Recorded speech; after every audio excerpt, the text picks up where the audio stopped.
What's up, your boy? For all another reaction. In today's video, we have the most disrespectful corner in football by Sports Tick. Marcus Peters. Oh my god. It's so crazy. This nigga look just like EBK J-Bo and they both from Cali. Ain't they both from Oakland or Inglewood or Stockton, whatever? Marcus Peters was one of those players who did not care what you thought about him. He threw Yup. penalty flags into the stands. He got into it with coaches, players, and even fans. Yeah, that was funny. Where you from, homie? Bro. God damn. Computer moves so damn slow. Where you from, homie? That shit was funny. He got a Super Bowl. Yeah, he done play on teams, the Ravens. He played with Lamar, the Chiefs, the Rams. Penalty flags into the stands. He got into it with coaches, players, and even fans. Where you from, man? Where you from, homie? Where you from, homie? Where you from? Don't touch me. Yeah, square ass. Fuck that shit now. You mean? Tell Sean Payton, keep talking that shit. We gonna see him soon. You feel me? Fair enough. Yeah, because I like what he was saying on the sidelines too. So tell him keep talking that shit, and I hope you see me soon. Who did that? Gang, he kind of sound like EBK J-Bo too, gang. That's just that Cali accent. Like, what the? Who's your daddy? I'm your daddy. Right here. It ain't going nowhere. Yeah, because I get pics. You ain't got none. He would just trash talk anyone who lined up across from him, and for the most part, he backed all of it up. He led the league in interceptions as a rookie. 3 Pro Bowls, 2 first-team All-Pro selections, 33 interceptions over 9 seasons, and this was more than anyone else from his draft class. Peters played with that fire that made him one of the most dangerous playmakers on the defensive side. That's who Makai Lemon think he is. What's one wide receiver? This just them Cali niggas, y'all. What's one wide receiver you look up to? Amara St. Brown. His grit, he a dog. Like, this who we think he is. This He just was some elite. Cali niggas. He was a bro. problem and a Pro Bowler at the same time. But before we get into the rest of the video, this video is Come in on, part Kelce sponsor me five. Like, that he goes $20 in University of Washington, where he was dismissed from the team his junior year after an argument with the coach. Some teams didn't even have them on their draft boards because of character concerns, but the Chiefs oh took yeah, the character concerns. Gang, nobody care about that. Unless he ain't doing no crazy shit. Like what's something crazy? Unless a nigga ain't domestic violence or getting in a car accidents, gang. I really don't care about that. And with this gamble, Like, Peters made them look brilliant immediately. Week 1 of the 2015 they was right about character concerns when it come to James Pierce, though. They was right about that nigga. That nigga, something ain't right in his head. season against the Texans, Peters recorded his first career interception on his first career snap. 1 week later against the Broncos, he intercepted Peyton Manning and returned it 55 yards for a touchdown. His first career touchdown came in just his second game. And by Man, Chiefs really always had some good cornerbacks, gang. Them niggas always had some good corners. God damn. the end of his rookie season, Peters had put together one of the most dominant performances the league has seen in years. He started all 16 games, finished with 8 interceptions, which was tied for the most in the NFL with Reggie And watch, they're gonna do it again. They're gonna draft Mansur Delane. They're gonna do it again. Nelson. He added 26 passes defended, which led the entire league and broke the Chiefs franchise record. He had 280 interception return yards, more than double the second-place player in the NFL, and he returned 2 interceptions for touchdowns and he forced 1 fumble. The accolades piled up fast: Defensive Rookie of the Year, second-team All-Pro, and a Pro Bowl selection.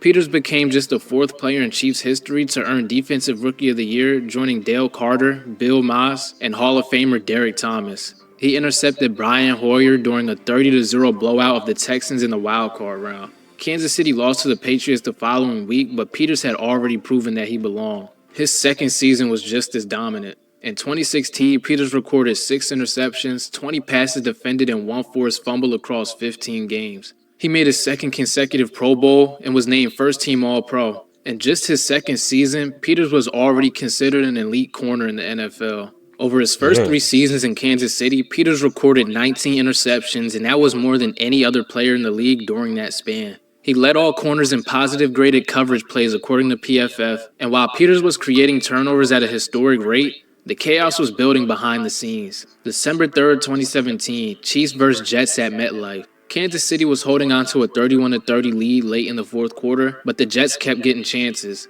Penalties, controversial calls, they all built up. The Chiefs' defense was getting carved up, and Marcus Peters had seen enough. With just over 2 minutes left, the Jets attempted a two-point conversion. The Chiefs stopped it until a defensive holding penalty was called on cornerback Steven Nelson. At this point, Peters snapped. He walked over to where the flag was thrown, picked it up, and launched it into the stands.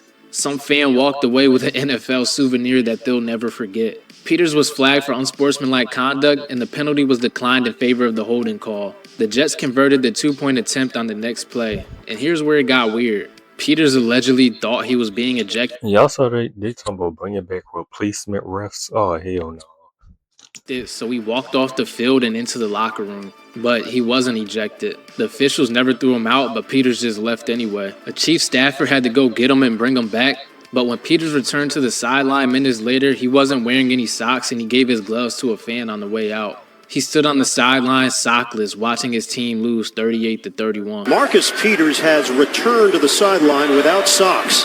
The fallout was immediate. The NFL fined Peters over $24,000 for unsportsmanlike conduct, and the Chiefs suspended him for 1 game without pay, costing him around $72,000 of his base salary. But it wasn't just about the flag. According to reports, Peters also got into an argument with a coach after the game. Andy Reid addressed it vaguely, saying there was more to the suspension than just a flag incident, but he refused to elaborate. Peters missed the Chiefs' next game. Also got into an argument with a coach. But it wasn't just about the flag. According to reports, Peters also got into an argument with a coach after the game. Andy Reid addressed it vaguely, saying there was more to the suspension than just a flag incident, but he refused to elaborate. Peters missed the Chiefs' next game, a crucial divisional matchup against the Raiders. Now what the hell happened? Man, you're a buster, cuz. Get on my face, Nikki. I ain't trying to hear all that, Nikki. City was spiraling. They started the season 5-0, but had lost 6 of their last 7 games, and the defense was struggling, and now their best cornerback was suspended. Something had to give, and something did. 3 months later, the Chiefs traded him. March 14th, 2018, the Kansas City Chiefs traded Marcus Damn. Oh, they got a beak too? How you say his name? Peters to the Abik Tablib? I'll be saying his name so wrong. LA Rams. The return was the 2018 fourth Yeah, that round nigga got Marcus Peters and pick him. and a 2019 second round pick. The Chiefs also sent the 6th round pick to LA along with Peters. And that was it. Yeah, them niggas don't pay their corners to Chiefs. They get rid of them, get picks, and draft another nigga. No first round picks, no blue chip prospects, just mid round selections for one of the best cornerbacks in football at the Oh, they ain't get no first round. Oh. time. Peters was just 25 years old. He had 19 picks in 3 seasons, more than anyone during that span. Damn. He was on a cheap rookie contract with 1 year left plus a 5th-year option the Rams could pick up, and the Chiefs let him Yeah, the other teams, they ain't about to play that behavioral shit, getting into it with a coach in the locker room. Niggas ain't gonna play that. go for what amounted to scraps. The haul was shockingly low, and it told you everything about Kansas City's stance. This wasn't about maximizing value. This was about getting rid of what And they this nigga Marcus Peters was short. This nigga look like he about 5'9", Tyrann Matthew height, and everybody they keep talking about D'Angelo Bonds.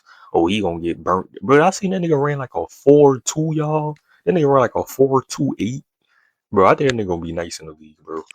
thought was a problem. Reports painted the picture. Peters wasn't happy in Kansas City, and the relationship with the coaching staff had collapsed. The suspension, the flag incident, and the arguments with coaches, and according to some sources, a strained relationship with the defensive coordinator Bob Sutton. The market for Peters was limited. Reportedly, only 1 or 2 teams were even bidding. I see he be on podcasts and doing interviews. He probably talked about this. One NFC executive said Peters had 1 team bidding for him, but the Rams didn't care about any of that. They had Wade Phillips as their defensive coordinator, a guy known for getting the most out of corners, and they had a Super Bowl window. So they just acquired an elite talent for almost nothing. The Rams exercised Peters' 5th-year option immediately. They plugged him in as their new corner to play aside Aqib Talib, and in his first Aqib Talib. Aqib Talib. Okay. game with LA, a season opener against the Raiders, Peters picked off Derek Carr and returned it for 50 yards for a touchdown in a 33-13 blowout. In 2018, Peters started all 16 games for the Rams. He recorded 43 total tackles, 3 interceptions, 8 passes defended, 1 touchdown. Man, He recorded 43 total tackles. 3 interceptions, West Side Creek, nigga. What are you throwing up? 8 passes defended, 1 touchdown, and 107 yards. The Rams went 13-3 and steamrolled through the playoffs. They beat the Cowboys There 30 ain't no steamroll, nigga. They cheated the Saints, boy. 22 in the Those that year. divisional round. They knocked off the Saints 26 Like, to 23 in overtime in the NFC Chip. And on February 3rd, 2019, Peter started in Super Bowl 53 against the Patriots. He recorded 7 total tackles and 1 pass defended in a 13 yeah, that was a defensive Super to Bowl. 3 loss. The Rams offense never showed up, but the defense and Peters did their job. The following season started differently. Through 6 games in 2019, Peters had 14 total tackles and 2 interceptions, 1 being returned for a touchdown. But on October 15th, 2019, mid-season the Rams traded him, this time to the Baltimore Ravens for linebacker Yeah. Kenny Young Boy, that boy Marcus Peters had on go for shit. That boy, that boy had a low cut his whole life. in a 2020 fifth-round pick. And just hours after trading Peters, the Rams acquired Jalen Ramsey from the Jaguars in a blockbuster deal. The writing was already on the wall. Who knows if the Rams never planned to keep Peters long-term? They could have just been using him as a bridge, even a rental, a one-year experiment while they figured out their secondary. Peters was 26 years old, still in his prime, and he had just been traded for the second time in 2 years. So Marcus Peters arrived in Baltimore in Week 6 of the 2019 season, and he made an immediate impact. In his debut against the Seahawks on October 20th, Peters recorded 1 solo tackle, 1 But that 2019 Ravens team was thick too. Them niggas had Earl Thomas too. pass defended, and returned an interception for a 67-yard touchdown and a 30-16 win. A pick 6 in his first game with a new team, that's the Marcus Peters experience. Over the rest of the season, Like I love Lamar. Lamar, you done had some teams, Lamar. Like I don't know how you don't got no Super Bowl, like, but you done had some teams. Peters was dominant. He finished with 53 combined tackles, 14 passes defended, 5 interceptions, and 1 fumble recovery across 16 games and 15 starts. He set a career high with 3 touchdowns in 2019. His 3 pick sixes tied for the 4th most in a single season in NFL history, making him the 21st player to ever accomplish that feat and the first since William Gay in 2012. The Ravens went 14-2 that year, the best record in football. And in December 2019, Baltimore locked Peters in. They signed him to a 3-year, $42 million contract with $32 million guaranteed. And finally, after being traded twice, Peters had a home, for now. He was named to the 2020 Pro Bowl and earned first-team All-Pro in 2019. In 2020, That 2019 Ravens team had like 10 Pro Bowlers. Like Peters continued producing. He appeared in 14 games, recording 52 total tackles, 9 passes defended, 4 interceptions, and 4 forced fumbles. The Ravens made the playoffs as a wild card, and Peters helped them beat the Titans 20-13 in the wild card round with a crucial late-game interception. Peters then did what he always does. He showed up and showed out, but this time he brought his team to the Titans logo and mocked them after the huge interception. But in 2021, disaster struck. On September 8th during practice, Peters tore his ACL. He was placed on injured reserve 3 days later and missed the entire so, bro, still young. When did he retire? Like the nigga was 26, 2019, 2020. He was 28. season. Peters worked his way back in 2022, appearing in 13 games. In those games, he recorded 47 combined tackles, 1 interception, 6 passes defended, 2 forced fumbles, and 2 fumble recoveries. Not the explosive numbers from before, but these were still solid stats. Baltimore didn't re-sign him after the season, and in July 2023, Peters signed with the team he grew up watching, the Las Vegas Raiders, formerly known as the Oakland Raiders. Marcus Peters grew up in Oakland, California, and he was a Raiders fan his whole life. So in 2023, at 30 years old, he finally got to play for him. It should have been a storybook ending, but instead it lasted 12 games. Peters played 12 games for the Raiders in 2023, and he recorded 43 total tackles, 5 passes defended, and 1 interception with a 75-yard pick 6. But the issues that followed him his whole career caught up with him again. Reports surfaced about effort problems, missed tackles, lack of engagement, and on November 26, 2023, during a 31-17 loss to the Chiefs, interim head coach Antonio Pierce benched Peters. Peters stood on the sideline by himself. He had a brief exchange with Pierce, and he never went back in. 2 days later, the Raiders waived him. It's always difficult when you have to release a player, Pierce said. That conversation I don't look forward to. Hate it. Hate it. It's not good, and it's not a good feeling. The move saved the Raiders $1.5 million in incentives that Peters was on pace to earn. And just like that, Peters' NFL career was over. He never signed with another team, never got another chance, and the hometown dream ended with a benching and a release. So here's the legacy of Marcus Peters. He appeared in That nigga had a lot of interceptions, though. I ain't gonna lie. 8 seasons in the NFL. In that time, he recorded 33 interceptions. This was the most of any player who entered the league in 2015. He had 897 return yards, 7 pick sixes, 3 Pro Bowls. He earned 2 first team All Pro selections, and he won Defensive Rookie of the Year. And he also played for 4 different teams. Kansas City traded him after 3 years because the relationship broke down. LA replaced him quick. Baltimore got the best out of his final years but moved on after the ACL injury. And the Raiders, his hometown team, cut him mid-season. Peters never was a problem off the field. He didn't get arrested. He didn't fail drug tests. He didn't miss. The nigga just, getting into it with your coaches, that's bad. But yeah, the nigga got into it with a couple of his coordinators and shit. Y'all ain't gonna see eye to eye all the time.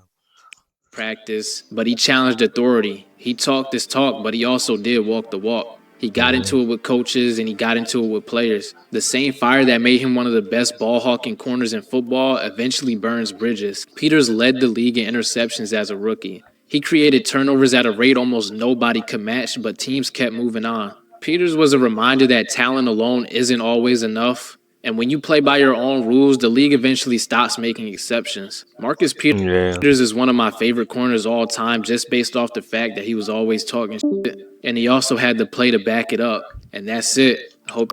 Yeah, make sure to come subscribe and watch this. Let's see if we can find a podcast clip or something of him talking about getting into it with his coaches.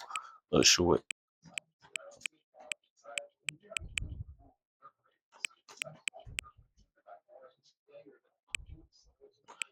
Let's see. Talks about. Let's see.